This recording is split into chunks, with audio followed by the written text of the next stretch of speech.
Hello students, हम त्रिकोणमिति फलन पढ़ चुके हैं। हमने वो चैप्टर पूरा कंप्लीट कर लिया है।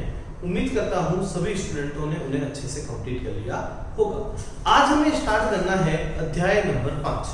हेडिंग डालिएगा, हेडिंग डालिए अध्याय 5। और अध्याय 5 कौन सा है? देखिए, अध्याय 5 है आपका सम्मिश्र संख्याएं और द्विघातीय समीकरण और द्विघातीय समीकरण। चलिए थोड़ा सा 10th के ऊपर चलते हैं। ठीक है, 10th के ऊपर एक चलते हैं। हमारे पास एक समीकरण थी x² + bx + c। मैं इसे द्विघात समीकरण का व्यापक रूप कहता हूं, जो आपके सामने लिखा गया है x² + bx + c। वो क्या है? एक द्विघात समीकरण का व्यापक रूप है, ये आप सभी को पता है। अब हम एक व्युत्कीकरण निकालते थे जिसे हम d से लिखते थे। व्युत्कीकरण डिटरमिनेंट फाइंड आउट करते थे हम। ठीक है, व्युत्कीकरण जब हम निकालते थे वो क्या होता था? वो होता था b² - 4ac। था नहीं? सभी बच्चे 10th पढ़ के आए हैं, उन्हें अच्छे से पता होगा कि जब हम d निकालते हैं तो वो हमारे पास क्या निकल के आता है? b² - 4ac। और इसमें तीन कंडीशन होती थी। पहली कंडीशन होती थी b² - 4ac का मान 0 से बड़ा होना चाहिए। तब हम कहते थे कि समीकरण के मूल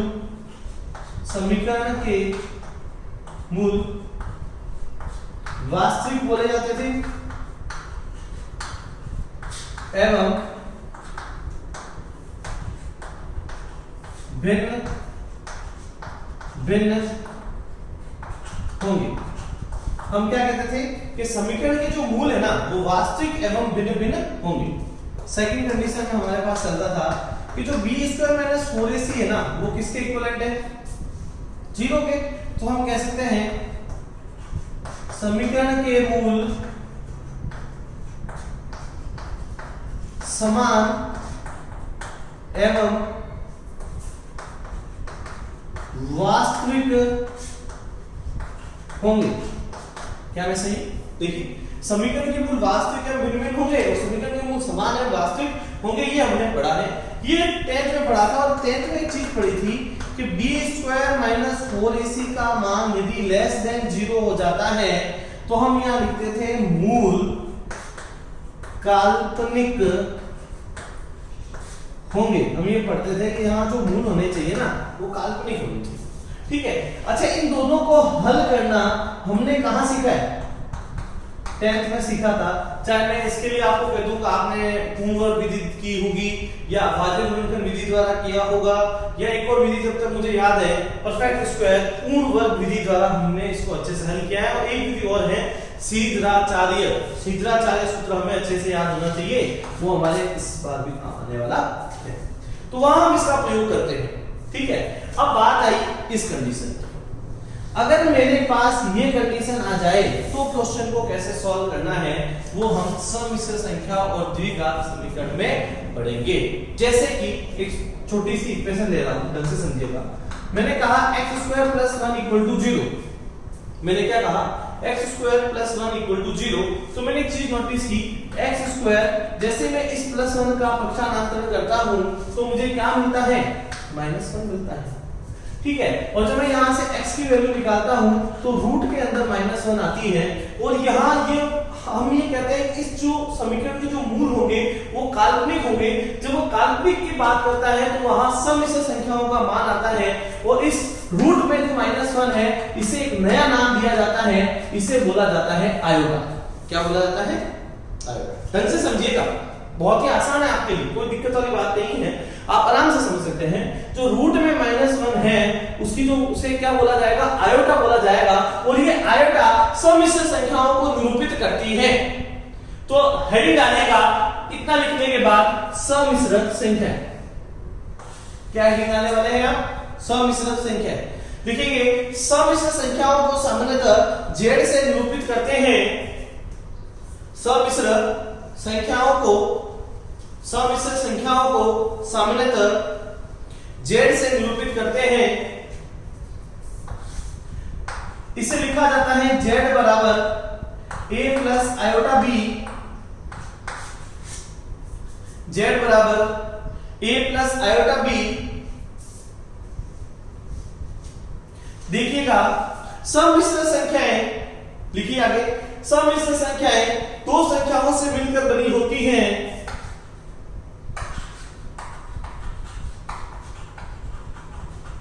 रियल नंबर,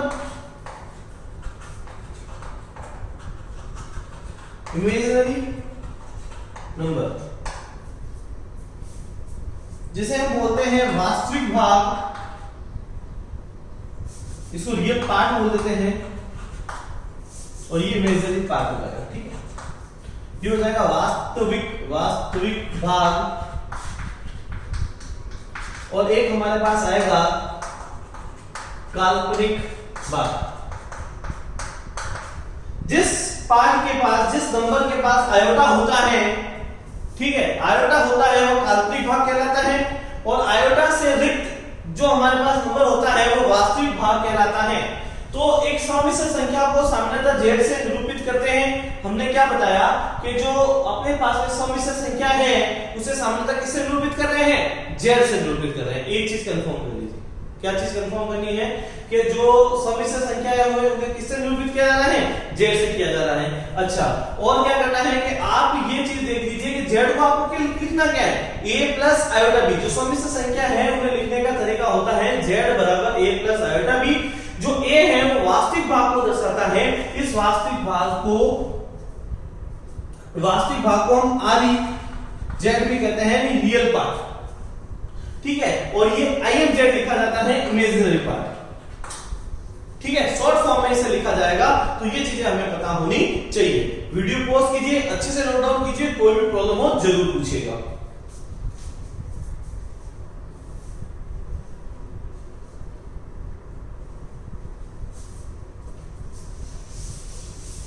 देखिए, जब अपन इतना पढ़ते हैं तो हम एक उसका उदाहरण लेते हैं कि किस तरीके से हम इसकी बात करना चाहते हैं।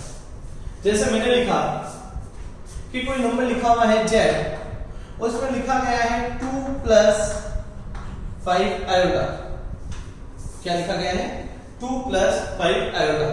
तो एक चीज नोटिस की मैंने कि यहां पे जो 2 है वो मेरे a का मान है, जिसे मैं क्या लिखता हूं, वास्तविक भाग लिखता हूं। इसका मान मेरे पास क्या निकल के आया है, 2 आया है। इसी प्रकार मेरे जो b है, जिसका मेरा काल्पनिक मान आने वाला है, काल्पनिक भाग आने वाला है, वो मेरे लिए क्या रहेगा, 5 रहेगा। आयोटा का गुणा, देखिए ढंग से देखिए, जो b का वैल्यू है वो क्या है, आयोटा का गुणा ही हमारे लिए b का वैल्यू है, ढंग से समझ लीजिएगा।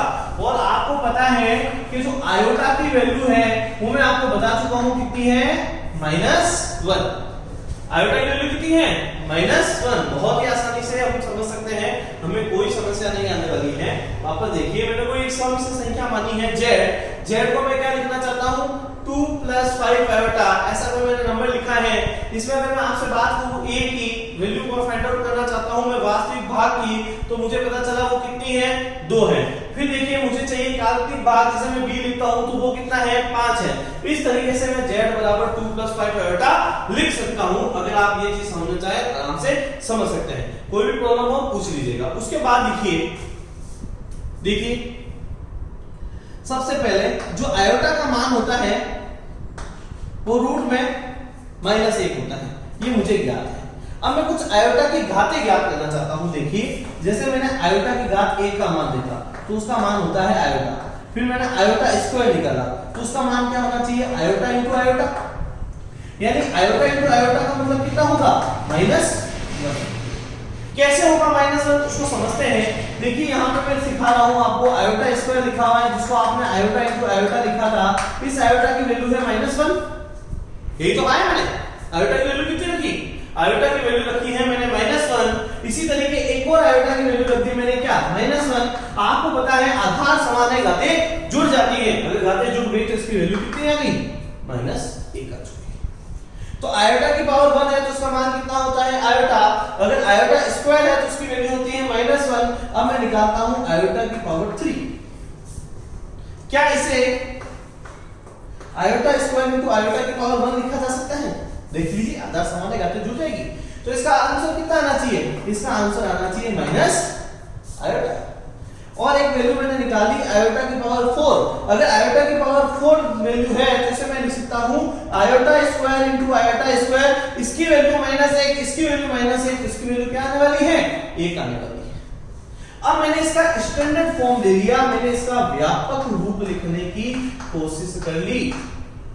अब इसका मैं व्यापक रूप लिखना चाहता हूं कि किस तरीके से लिखेंगे। तो मैंने देखा कि यदि आयोटा की पावर 4k है, ढंग से समझिएगा, यदि मैंने कह दिया कि आयोटा की पावर 4k + 1 है, यदि मैंने देख लिया कि आयोटा की पावर 4k + 2 है, यदि मैंने देख लिया कि आयोटा की पावर 4k + 3 है, तो देख लीजिए यदि आयोटा की पावर 4k है तो इसका शेषफल कितना है? आप देखेंगे 4k + 0 आ रहा है कि नहीं आ रहा है? 4k + 0 यानी आप देख रहे हैं कि उसकी कोई भी घात नहीं है। जब उसके पास कोई घात नहीं है तो आयोटा की पावर क्या बन जाएगा? 4k बन जाएगा, यानी आप 4 का कोएफिशिएंट आना चाहिए। देखिए एक बार यहां देख लेते हैं, अगर आयोटा की पावर 4k + 1 है तो इसकी वैल्यू हमें पास क्या मिलनी चाहिए? आयोटा मिलनी चाहिए। 4k + 2 है तो यहां कितनी मिलनी चाहिए? -1 मिलनी चाहिए, ठीक है। अगर 4k + 3 है तो इसकी कितनी मिलनी चाहिए? यहां आपके पास माइनस आयोटा मिलनी चाहिए, और आयोटा के बाद 4k की वैल्यू कितनी हो जाएगी? 1 हो जाएगी, क्योंकि यहां आपका शेषफल 0 है, यानी उसमें 4 का भाग पूरा जा रहा है। कोई भी संख्या है वहां उसमें 4 का भाग पूरा जा रहा है, तो अगर उसकी पावर अगर 1 है तो 1 की पावर आप कितना भी कीजिए आपका आंसर तो 1 ही मिलने वाला है। आप इससे सहमत होंगे कि यदि मैंने कोई भी संख्या ली, हम इसके लिए एग्जांपल लेंगे, आप घबराने की आवश्यकता नहीं है। आप जैसे जैसे एग्जांपल लेंगे आपको और अच्छे से समझ में आएगा मैं क्या समझाना चाहता हूं। तो आपने आयोटा की पावर 4k + 1 लिखा तो उसको इस तरीके से कंपेयर कीजिए। आयोटा की वैल्यू जब पावर 1 है तो कितना आएगा आयोटा, तो यहाँ आयोटा आएगा। यहाँ कितना है 2 है तो 2 के हिसाब से लिख दिया आपने -1 है। इसी तरीके से अगर आयोटा की पावर 3 है तो उसके अकॉर्डिंग आपको क्या आ चुका है? माइनस आयोटा आ चुका है, ये आपने देख लिया। यहाँ तक कोई समस्या है तो देख लीजिए, वीडियो पॉज कीजिए, अच्छे से नोट डाउन कीजिए, बिल्कुल समझ के कीजिएगा, कोई प्रॉब्लम नहीं है, आपको अच्छे समझ में आने वाला है, जल्दी से कीजिए।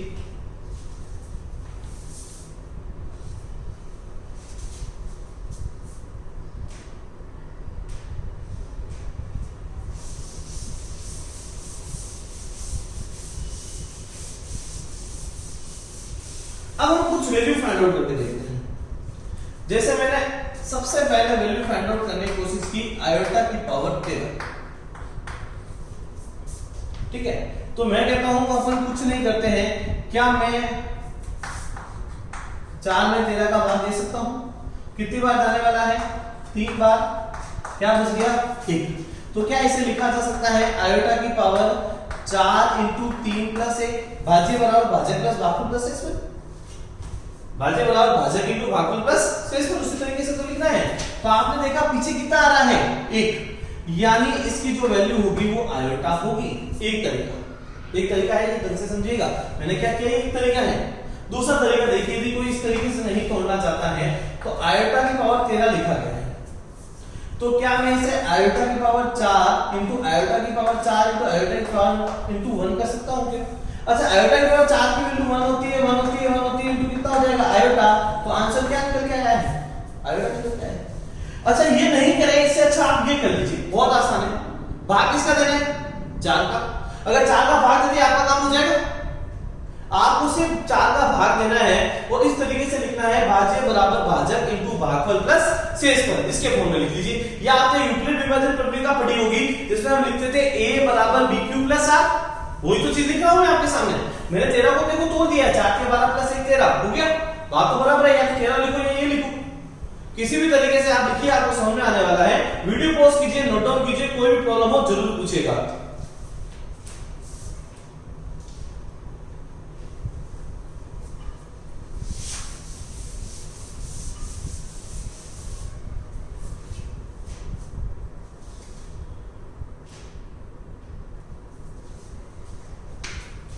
इसी के साथ दूसरा उदाहरण लेते हैं।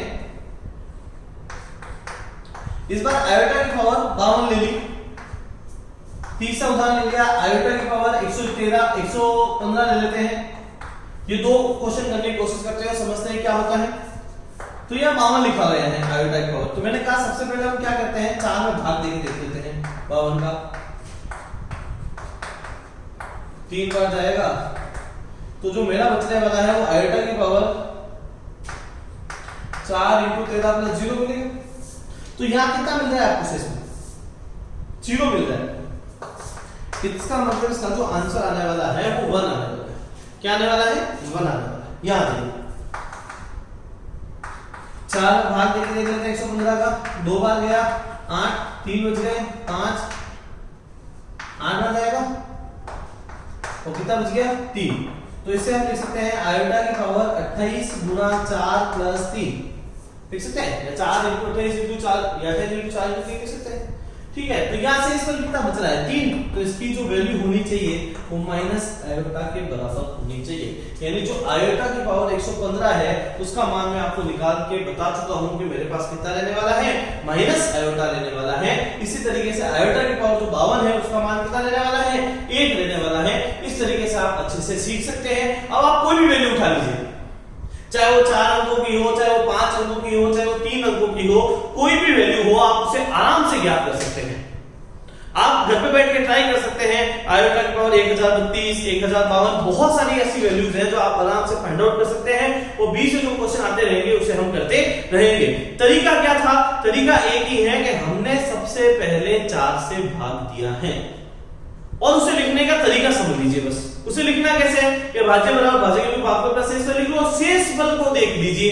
शेष फल आपके पास 4 ही बच सकते हैं, या तो 0 बचेगा, या 1 बचेगा, या 2 बचेगा, या 3 बचेगा। यदि 0 बच रहा है तो वहां आंसर कितना आएगा? 1। यदि 1 बच गया तो आयोटा, 2 बच गया तो -1 और 3 बच गया तो माइनस आयोटा। इस तरीके से हम उसे अच्छे से समझ सकते हैं। करने का प्रयास कीजिएगा, घर पे प्रैक्टिस कीजिएगा और वैल्यू फाइंड आउट करके वीडियो पोस्ट कीजिए, नोट डाउन कीजिए।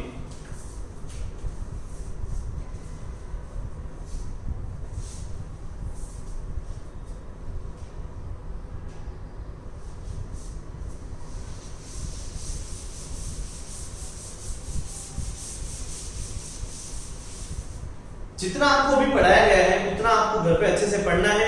देखिए अभी तक एग्जाम के बारे में कोई भी कंफर्मेशन नहीं आई है तो थोड़ा सा 10th भी साथ साथ पढ़ते रहिएगा और 11th भी पढ़ते रहिए। ऐसा नहीं कह रहा 11th मत पढ़िए, अभी 11th भी पढ़िए। ठीक है, 11th भी पढ़िए और 10th भी पढ़ते रहिए। Thank you so much. पढ़ते रहिए, आगे बढ़ते रहिए।